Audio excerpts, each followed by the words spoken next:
I'm Mark, and this is my wife Srithi. It was really honored to be here and to share a little bit from our lives. Um, what I'd like to preface everything we share today with is that it is very normal people.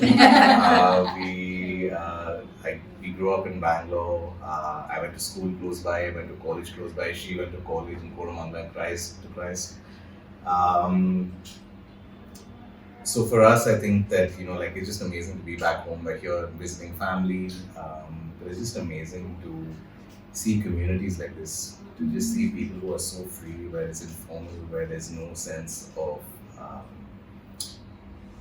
don't know, just pressure. There's no pressure. I just feel like you can be real here. You can really sense God's spirit in this room. Even as we walk through the door, you can really sense it. But yeah, we just want to share maybe two different stories of ours. Try and keep it quick. I know we have 25 minutes, these are slightly long stories, but we have tried our best to kind of like cut it short as much as we possibly can.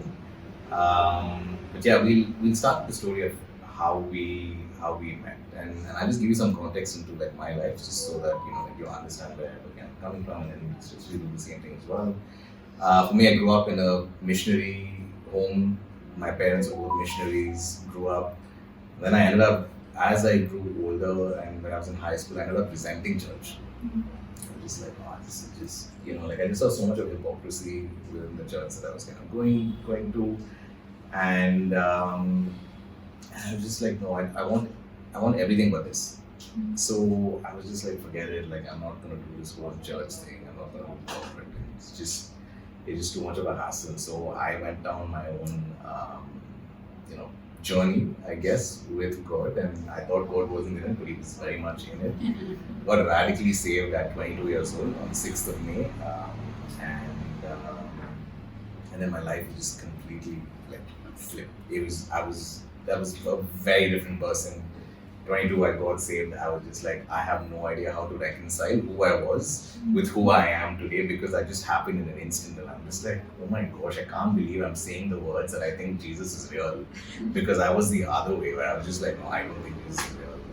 But anyways, got saved, and went through a very intense time right after I got saved. I spent 30 days locked up in my room, just weeping and repenting.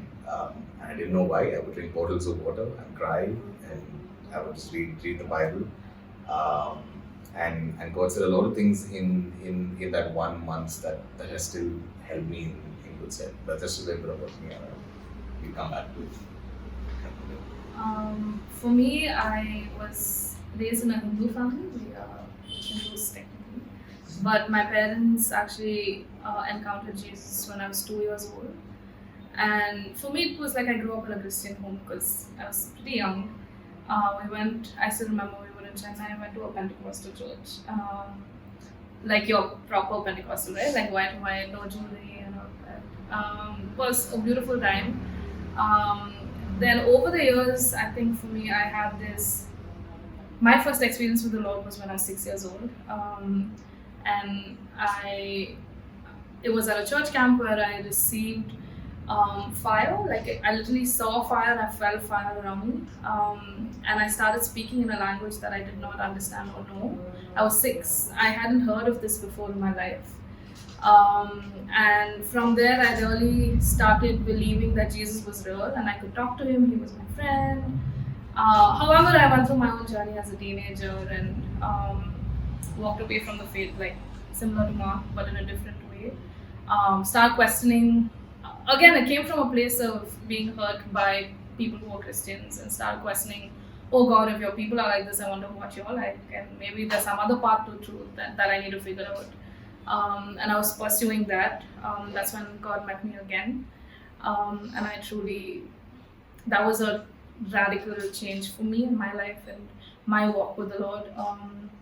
It began from a place of being completely broken and Him pursuing me. It wasn't my pursuit of Him, it was Him pursuing me. And in my brokenness and probably my worst estate. That's a little bit about me. Yeah. So So we met in April 2013. So we were invited to be leaders at this Christian camp in Quiet Corner. I was about 23 then, over 22, and and I remember like through that camp, like it was just an incredible, like really really powerful time. It was hosted by this lady who ran a children's home in Bangalore, and she invited. So she had adopted 46 kids, and she invited those kids. Plus, she invited the kids' friends, and it was like maybe about 130 kids there at this camp. So it was pretty full on. We met. So she was a part of the worship team. I was a part of the worship team as well. But then we barely like spoke to each other. I think during that entire season. I mean, during that entire time. I think it was once we spoke about a song that we were covering or something like that. Anyways, on the last night of the camp, it was a really, really, really powerful time. Somebody had been praying for me, and I'm can like to say this carefully. Like I'm not normally the kind of person who would fall down when somebody prays for me. And I was like, no, I will not fall down. But I did end up falling down. And I was like, oh, shucks, I guess there's some truth to this. But anyways, I was on the ground, and then in the middle of that, I saw this picture of Srithi in my mind's eye, and then I heard God say, "She is for you." Now, I had audibly heard God speak to me the day I got saved on 6th of May, and then this was like about a year later, April of 2013. I just woke up really disappointed. I was like, dude, like, what's wrong with you? Like, why is there a picture of a girl in your head? And I was just like, no, like, this isn't okay. Like, so I went to one of the ministry leaders and I said, like, hey, her name was Tammy. I said, Tammy, can you just pray for me? I don't know, I'm just having these thoughts in my head. And she was just like, oh, like, can you share more? I was like, no, I can't. I cannot share more, but just pray for me. She did. Anyways, at the end of the night, we ended up having a conversation, and we spoke about, we just spoke about like her calling, about being in missions and all of that. And I was like, oh, okay, interesting. Anyways, the next day we were on our way back. We started texting, but as it was happening, like I heard Holy Spirit speak to me, and he said, I want you to pick up the phone, call your mom, and tell her that you're gonna marry this girl. Like, are you crazy? I was just like, there's no way. Like, I don't even know her surname. I don't know how old she is. I don't know if she's dating someone, so I don't want to like say anything to her.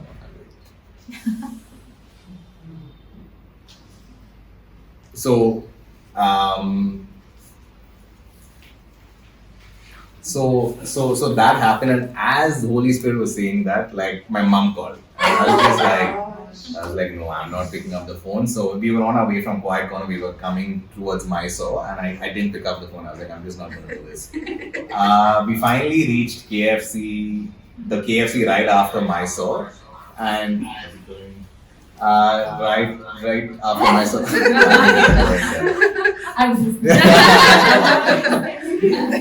So we reached the KFC right after Mysore Road, and then I was like, okay, I felt guilty because I hadn't spoken to my mom for like 6-7 days. I was like, okay, I'll call her back. So I called her back. She was like, how was camp? And I was like, oh, it was amazing. God spoke to me about like my calling.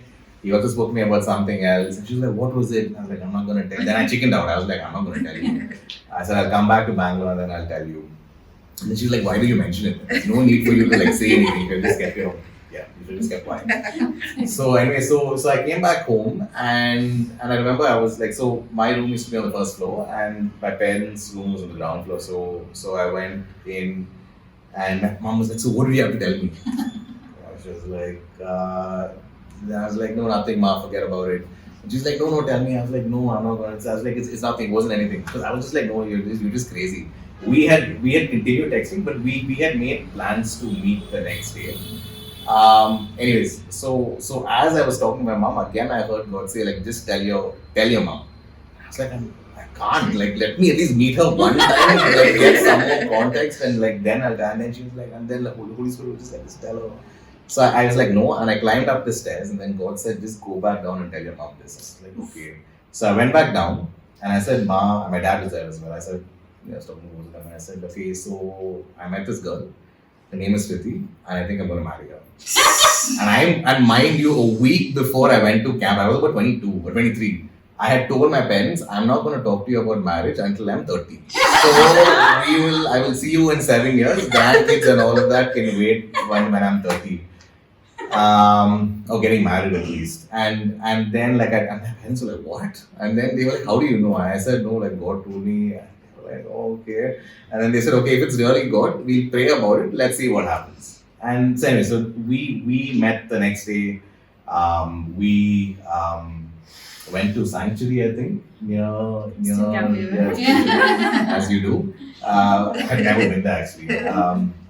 Went there, I shared my entire story of like how I got saved, blah, blah, blah. She shared half of her story of how she got saved. In the middle of that conversation, she told me she doesn't want to ever get married. So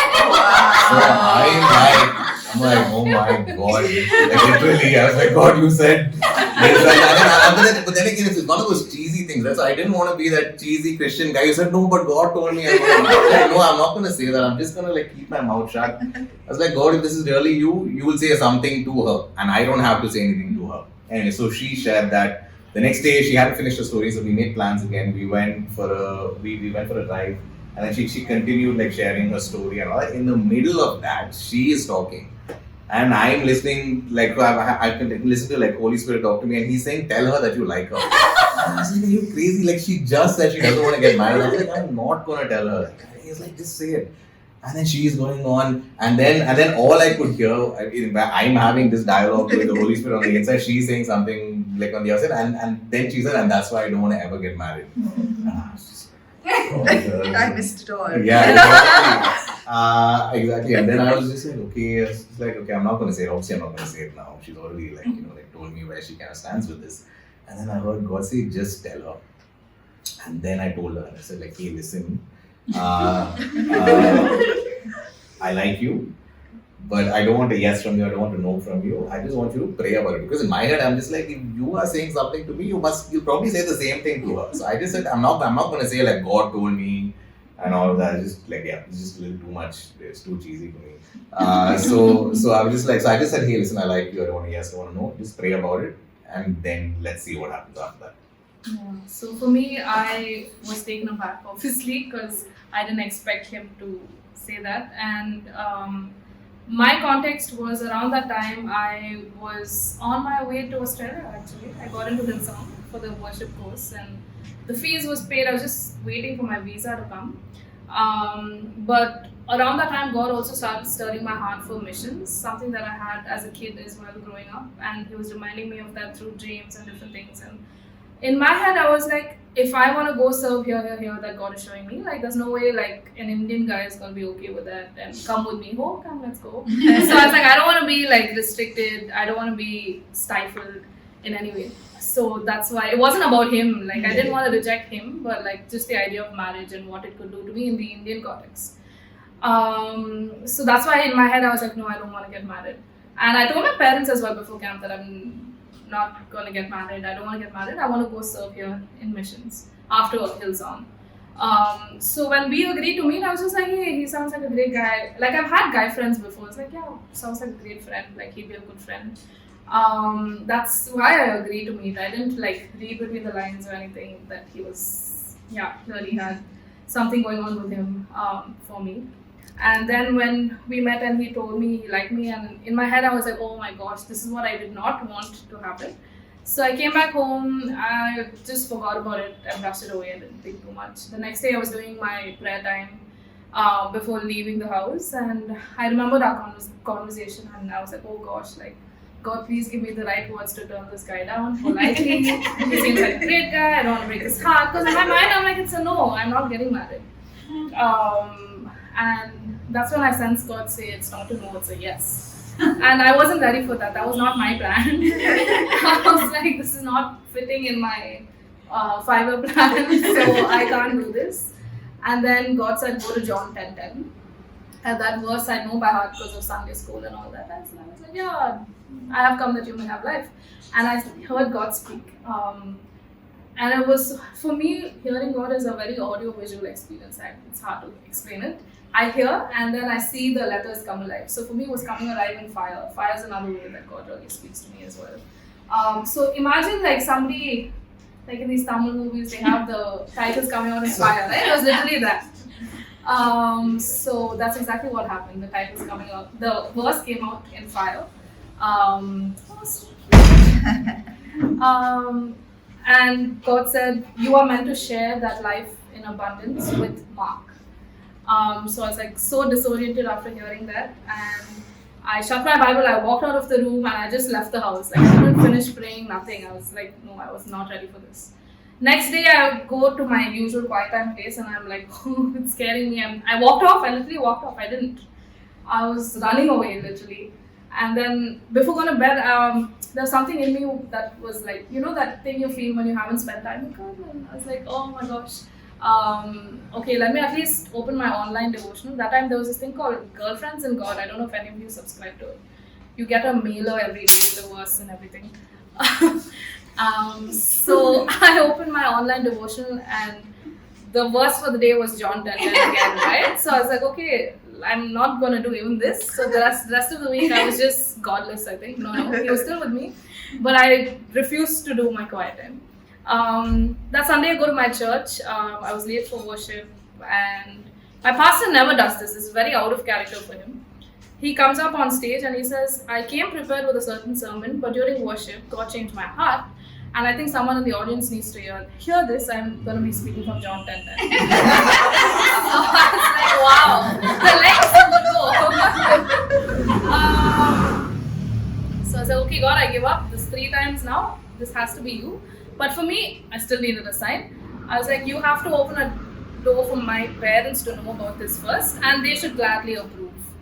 So Sunday night, I prayed that prayer, and I was like, wow, this is never happening. My parents will definitely, yeah, especially my mom. So I was like, this, and they don't know anything about this guy. Pretty sure we don't have any common circles, at least back then. So Monday morning, I was getting ready to leave some visa-related work. My mom walks into the room and she starts talking to me, and then suddenly she's like, just out of nowhere, right? She's not even saying, do you have a boyfriend? Are you seeing someone? She's like, have you met Mr. Right in your life? It's like, what are these words, right? Like, why are you using these words and asking me these questions? And then I told her about Mark. I didn't say anything. I didn't say John 10:10 because I didn't want to influence her decision. So I said, I just met this guy at camp. He told me he liked me. I'm praying about it. She's like, oh, I don't know this guy. I don't know his family. But as you're talking about him, I sense some peace in my heart. Which is very not my mom. It's the Holy Spirit. So I was like, okay. Then she said, let daddy come. You tell him also. Tell my dad. And my dad says the exact same thing that my mom said. She didn't have a conversation with him before he came. It's like, whoa, this is crazy. And then he says, call the boy home. So for this 1 week after Mark tells me, I haven't kept in touch with him. I ghosted him completely, which I repented of later. So he has no idea. He doesn't know John 10:10, doesn't know what's happening. He's just like, I don't know what's happening. So the next phone call is, hey, my parents want to meet you. Yeah. So I get this call at like 3 p.m. on a Monday afternoon, and then she's just like, hey, my parents want to meet you. And I was like, oh my gosh. I was like, what have I done? It can go one of 2 ways. It's going to be either bad or really, really bad. Because I was just like, which parents will want to meet the guy who's just told their girl, their daughter that he likes them? So I was like, can I come tomorrow? And then she's like, no, they're going out of town. You've got to come today. Oh my God. I was like, what? And then she was like, what? I was like, what time? And then she was like, 5 o'clock. I was like, dude, that's like 2 hours from now. So I called my mom up and I'm just like, Mom, I don't know what's happening. I don't know what to do. And then she's like, okay, you come home, I'll pray for you, and then you go. And then I was like, okay, I guess. So I go home, like shaved and put my formals on. And he's like, okay, you've got to put your best foot forward here and all of that. So anyway, I remember I was driving up to her house. And as I was driving there, I remember talking to God and I said, God, I didn't ask for this. Like I was literally just completely fine until you spoke to me that day. I think you spoke to me. I'm not sure. I'll know in a couple of hours. But I said, God, I didn't ask for this. But I said, God, if this is from you, let every word that comes from my mouth today be from you. Because I don't have the wisdom as a 23-year-old, I do not have the wisdom to navigate a conversation with a potential life partner's parents, having no context. Not like I've been dating for years or anything like that. Like literally know nothing. So I rock up at a place She's like, it's the green building on the right. There was only one big green building. There was only one big building. And I'm like, where is it? And it was literally right there. So I drove past it. And then I came back, went and met her parents, had a really nice conversation actually. And, like, it wasn't like an interrogation, which was what I was expecting. It was a regular conversation. At the end of that conversation, probably about 2.5 hours, her mom took my hand. I was about to go back home because it was late. And her mom took my hand in her hand and she said, please look after my daughter. And I was like, what? And then her dad came and hugged me and I'm just like, bro, like, what is going on? Anyway, so like we were just like, I guess this is happening. So we started like, hanging out, having conversation. About 3 days on the Thursday, so that was on a Monday night. On the Thursday night, I think, or the Friday night, she sent me a text and she said, okay, what is God's calling on your life? And ever since I'd gotten saved, like in 2012, the year before, in the 30 days when I was fasting and praying, I had 3 dreams. 2 dreams were from God, 1 dream was, and 3 consecutive days. The third dream was from Satan, but the first 2 dreams were from God. But through that entire thing, God kept talking to me about how He's called me to disciple nations, to go to the nations and to transform society. So I replied back, and she said, disciple nations, transform society. And then the one and only time where she just replied back to me with OMG multiple times was that one day, because she never says, oh my gosh, or oh my god, anything like that. And then I was just like, wait, what happened? Yeah, 3 years before I met Mark, I was at a worship conference and probably the worst time of my life when I had walked away from God, right? And someone asked me to go there and I just went there.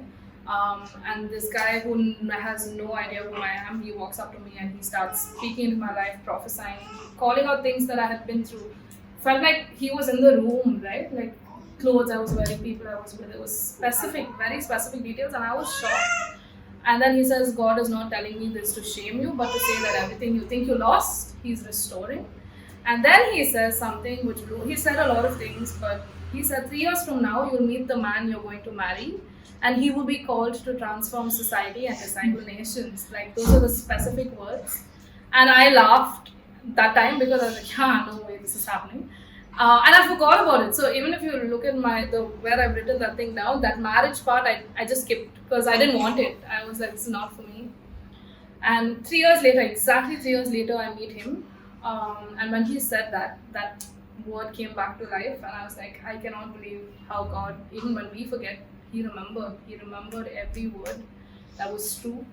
And yeah, that's how He brought us together. We didn't really. So we went from being complete strangers to knowing we were getting married in 2 weeks. And we've been together now for 12 years. We've been married for 10, been dating for 12. And it's been just amazing to see how God wrote that story for us almost. And I think that every time we talk about that time, we talk about how in the months leading up to us kind of meeting each other, we were so, just individually of course we didn't know each other, but God had really called us to a time of separation and intimacy with Him, and I don't know why. And I remember on my 23rd birthday, the 26th of March, and I was sitting in my room. So I used to work with this American company, so I used to work early in the morning and late at night, and I had the days free. So I was like, okay, I'd spend some time praying, and I would lock myself up in my study and I'd pray for 3-4 hours. And I remember on the 26th of March 2013, God was he asked me to pray for my wife. And I was like, I'm not going to pray for my wife because I was just like, I'm not going to get married. I'll pray in a few years' time. There's plenty of time to go. And he said, no, I want you to pray. And I remember I was like, and then I had such low expectations of my marriage also, because I was just like, I've done such horrible things throughout my life. I was just like, I don't deserve it. And it's that mentality that we have, especially in India, but around the world as well, where it's about karma, where it's about what you do is what you will get. And despite us living in a reality of grace, we tend to think about karma. We're just no, it's about that. And I remember God had to really build intimacy for us with him, and then build identity from that. And that was how like everything kind of flowed from that intimacy to identity. There are just two more pieces to it that we probably share, like as we share our Australian story as well. So we got married December 2014. Time check. Yeah, so we got married December 2014. In Jan of 2015, I was in my brother's church, and he's a pastor as well. I'm not a pastor; he's a pastor. But I was in his church, and for the third time in my life, I heard God speak to me audibly again, and He spoke from Genesis 12, and He said, "I've called you out of your father's house to a land which I will show you." I was like, "Oh my God!" And we were not leading worship or anything that day. Like we had just got married; it was probably a month into it. And then he said this, and I was just like, oh my goodness. I was just like, okay, God, like I know this is significant because every other time you've spoken, it's changed my life completely. Like he flipped it flipped my life on its head. So I heard this, I was really disoriented again. About a minute later, I had to use the restroom. And I was just like, this is a really weird thing to happen right after like God speaks. You have to go to use the bathroom. So anyway, so I went down the stairs. We used to be on the first floor. So I go down the stairs, and the bathroom was in the corner. And we used to share a compound wall with a Nepali church. This is near Hennur and stuff. So we used to share a compound wall with a Nepali church, and they only preached in Nepali or in Hindi. But that Sunday there was a guy preaching in English, and as I'm about to enter the toilet, I hear him shout, "I have called you out of your father's house to a land which I will show you." And I was like, oh my gosh, like this is crazy, like a couple of minutes later. So then I came back to church, we finished church, and then I told Srithi, I said, like, hey, this is what's happened. I've heard God say this twice. So we were going to go to Bethel AG after that. We were taking my parents to Bethel. So we go there, and as we were going, we both prayed. We said, God, if this really is from you, forgive us for being like Gideon almost, like asking for all. He said, can you speak one more time? As if those first two weren't enough. So then we went there, and he spoke from Abraham's life, but he spoke from the latter part of his life.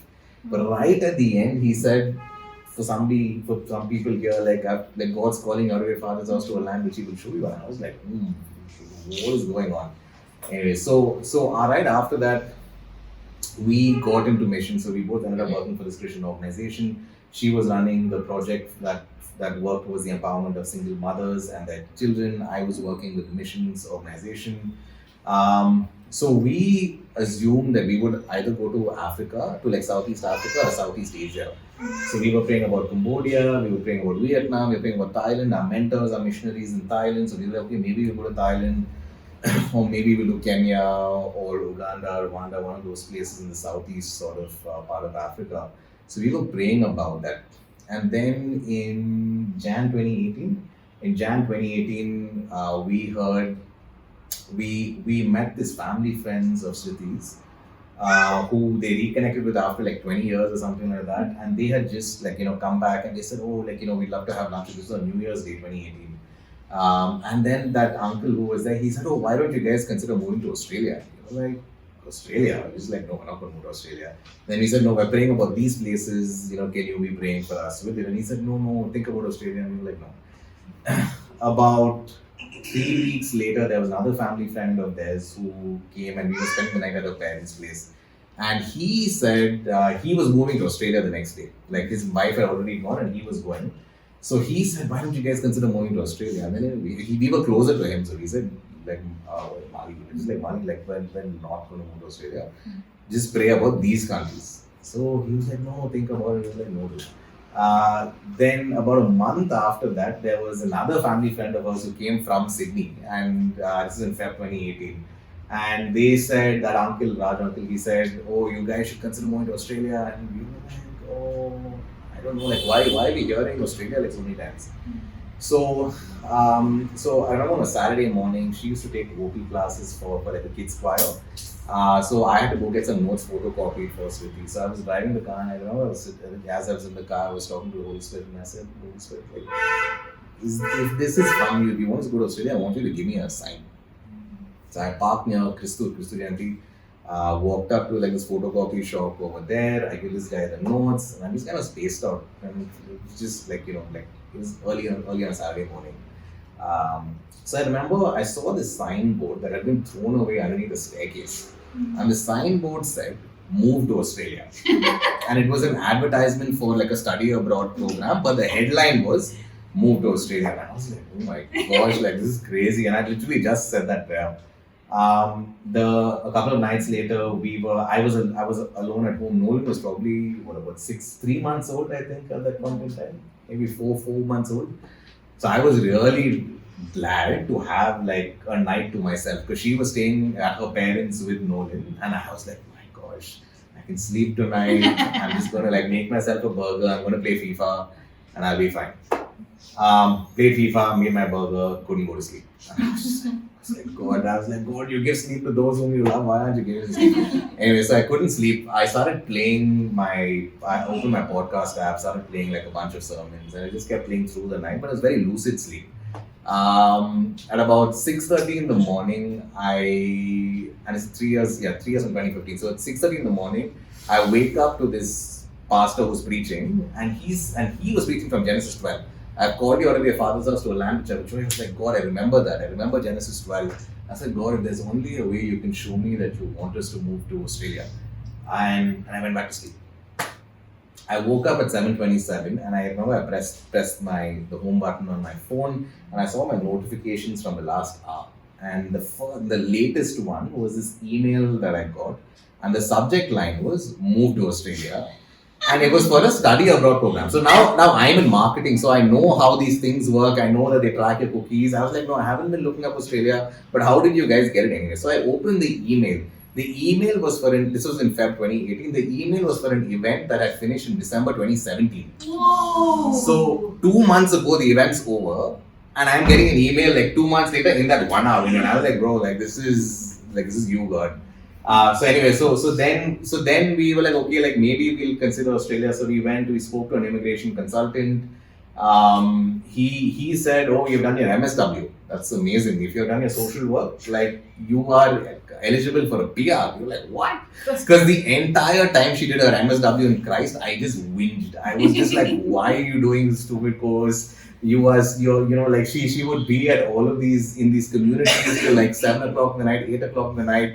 I'll be waiting outside LR Nagar for like hours on it, and I was like, babe, like why do you have to do this?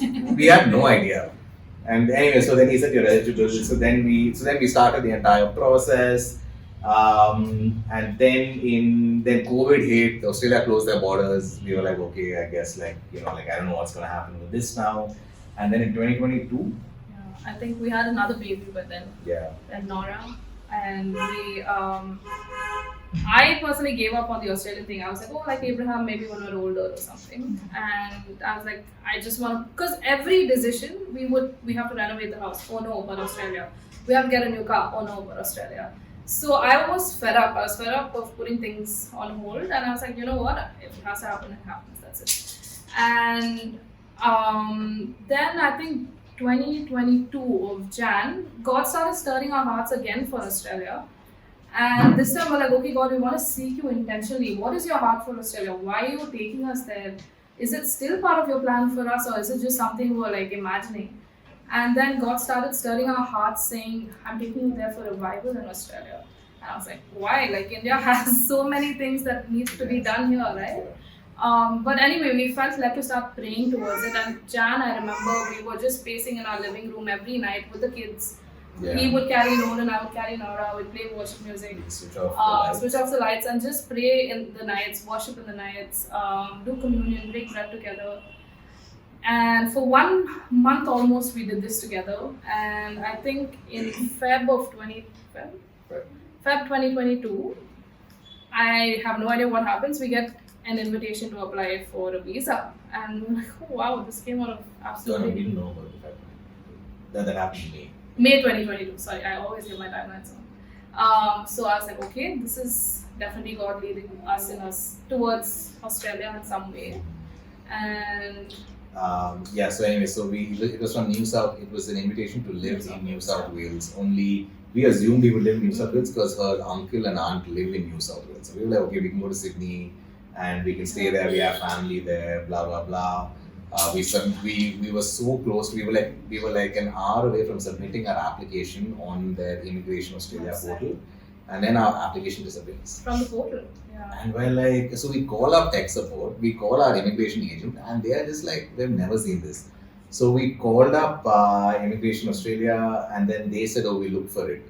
But we had only 24 hours left to lodge that application. So we were like, okay, like this has to happen in 24 hours. They contacted us like 10 days later. And they said, oh, we found your application. It was sitting here. And I said, oh, so is there any grace period for us? Can we apply? They said, no, you can't. And all of our, so this was in late August 2022, and all of our documents were expiring on the 6th of October. Was it the 6th of October or the 6th of October? So we were like, listen, I waited 4 years for an invitation. We got one. Now we're expecting to get an invitation in Actually, we got 40 days. My email inbox was full, so I completely Missed missed one. So I was crying. I was like, oh, we got one, we ignored it, I'm never gonna get another one. And then we got the second one actually. And then that was the one that we had a problem. Yeah. So we're like, okay, God, we have 40 days to get an invitation again. This took 4 years. This needs to happen in 40 days. And the entire time we kept praying. I mean, like God kept speaking to us about like crossing the Jordan. We were like, okay, like so we would like pray, and we said, like, oh God, if this is you, we'll make it happen. In that time, actually, I'll have to give you the context of. So, anyways, in the 4 years since God spoke to us about moving to Australia, we kept seeing the number 1111 everywhere, and just like that's just a coincidence. But then it reached a point where I used to have my own marketing consultancy. There was this one model who came up to me, and he was like, oh, my birthday is on November 11th, 11/11. I was like, why are you telling me that? We pay for something in dollars, it would be 11/11. Pay for something in rupees abroad, it would be 11/11. It was just all sorts of crazy things. We're like, what is this? Anyways, so this was kind of happening parallelly for the 4 years. Yeah. And around that time was when we were like, okay, God, you're taking us to Australia. We have no idea where, when. And I had a dream of us landing in the Australian airport and us going to our house in Australia, wherever that was. And then we're passing this monumental sort of structure. It has a lot of staircases and it has like a big archway. I could see the color of the stone, which is like one grayish brown, and then we come down and then we go to our house. So I was like, oh, God's just assuring us that the visa will come. A few weeks later, I have the same dream. I'm not that person who dreams the same dream again or continues it, like that never happens to me. But when this happened, there were more details. We land at the airport. Mark says, take the kids and go, I'll come. So I'm taking the kids going, and then again we reach this monumental structure. It looks the same, what I saw in the previous dream. And we get down and then we go to our house, which is a small, quaint house with colored walls. So I wake up and I tell Mark, like, hey, I saw this monumental structure twice in my dream. That seems significant. I think by now, after our story of how we met, we are those wackos who'll do like whatever, right? Like, yeah, let's see what God's saying. So we Google monuments in Australia, and the first thing that came up was exactly what I saw in my dream. And that was so shocking because I have no context to Australian monuments or architectural buildings. And I said, this is exactly what I saw. Is it in New South Wales? Because I was like, yeah, we're going there, right? And he's like, no, it's in Melbourne. And I was like, what? Melbourne? We have nobody there. We don't know a single person in Melbourne. And I'm like, are you sure? It was this place called the Shrine of Remembrance. Pervin obviously has visited it, I think, seen it. And so I was like, okay. And the whole day I was thinking about that, even through work meetings. I kept reading about the Shrine of Remembrance again and again. And then one detail really struck me, and I shared with Mark. Their annual Remembrance Day, or the main event for them in that shrine, is on November 11th every year. It's a war memorial, and it happens on 11/11 every year. And we've gone for those services or whatever they call it as well. That's when we knew, okay, like Melbourne is where God's leading us. We didn't know anyone there. Yes, and we have 2 kids by now. It's not just the 2 of us. Yeah. So. And then the next morning, we get an invitation from the Australian government the day before all our documents expire. Yeah. To apply for this permanent residency. Yeah. No, it wasn't. It was Oh, it was anywhere in one Australia, anywhere, but yeah. we could choose where we wanted to go. And we were like, okay, God, you said Melbourne, we're going to go to Melbourne, I guess. So we applied, we ended up getting our visa. We were like, okay, like what do?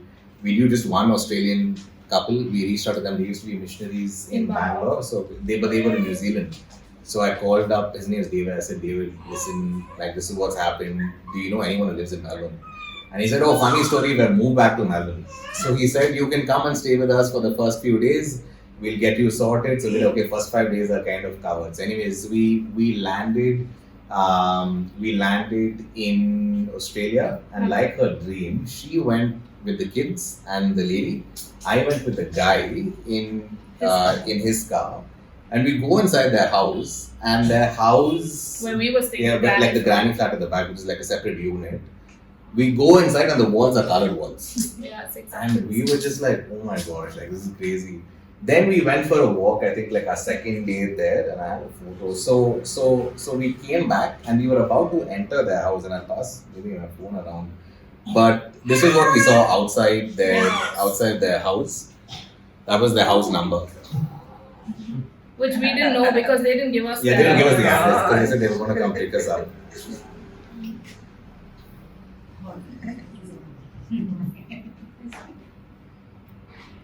Yeah, so that was how we went there, and even after that there were so many stories how we got our house. Like it's really hard to get to rent a house in Australia unless you have rental history. We have zero rental history, so we go to this one house, and everybody's told us you got to make 20 applications to get your house. And get rejected. And get exactly. So they said like it'll take you 19 times of rejection, and then the 20th time you'll potentially get your house.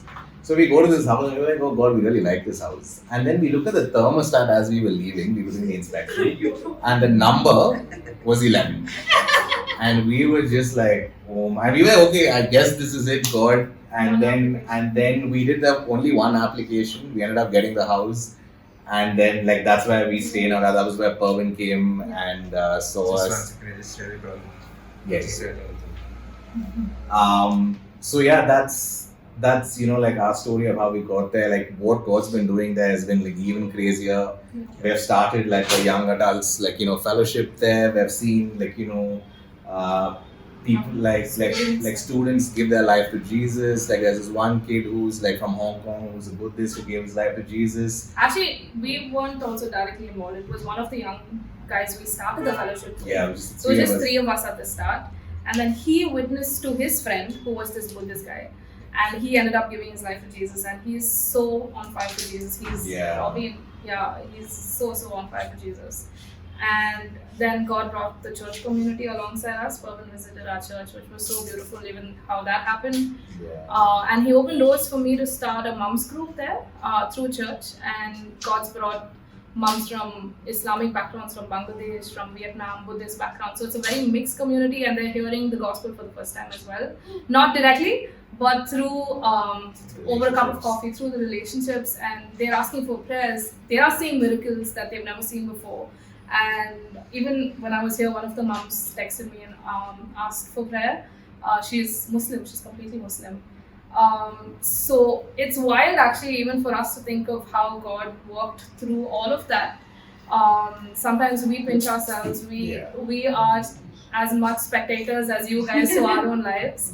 But it's only God. Like this has been Him from the beginning, continuing, and He will be till the end. Yeah, and I think that like for us, like I remember we were having a conversation about 3 weeks ago, and I was just like, why is God doing all of these things? Like, He really doesn't have to. Like, we're just very normal people. In fact, like we were not